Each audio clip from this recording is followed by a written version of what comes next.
আসসালামু আলাইকুম। আমি আজকে আপনাদের মাঝে তুলে ধরব ব্র্যাকের সিএসএ মাসিক রিপোর্ট কিভাবে তৈরি করতে হয়।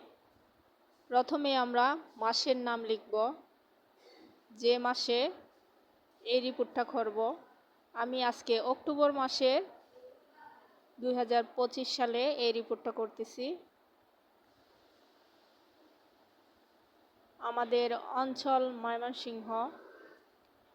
এই রিপোর্টটা করতে প্রথমে শাখার নাম লিখতে হয়, তারপরে তারিখ, যে তারিখে ঋণ যাবে ওই তারিখগুলা এখানে উল্লেখ করতে হবে। ঋণ বিতরণ সংখ্যা, আজকে কতজন সদস্য ঋণ নিয়ে গেল ওটার সংখ্যা এখানে বসাতে হবে।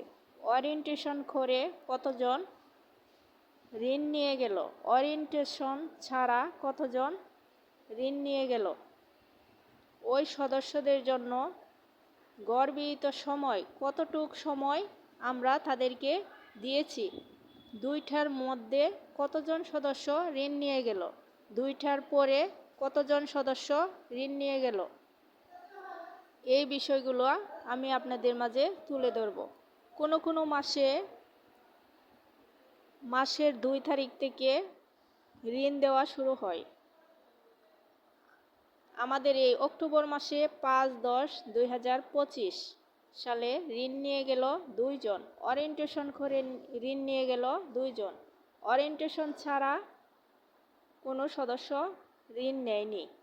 তো তাদের সেবার জন্য গড়বিহিত সময় 50 মিনিট, দুইটার মধ্যে ঋণ নিয়ে গেল 2 জন সদস্য। তো এমনভাবে আমরা মাসের 27 তারিখ পর্যন্ত ঋণ দিয়ে থাকি।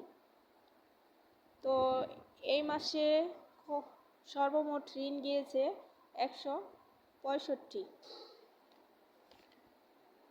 ওরিয়েন্টেশন করে ঋণ নিয়ে গিয়েছে 139।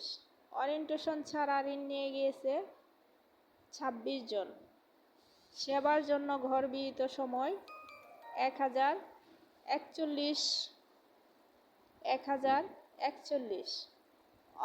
দুইটার মধ্যে ঋণ নিয়ে গিয়েছে 146, দুইটার পরে ঋণ নিয়ে গিয়েছে 119।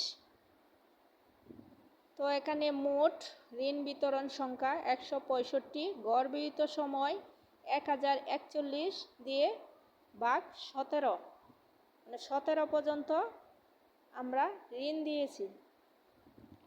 তো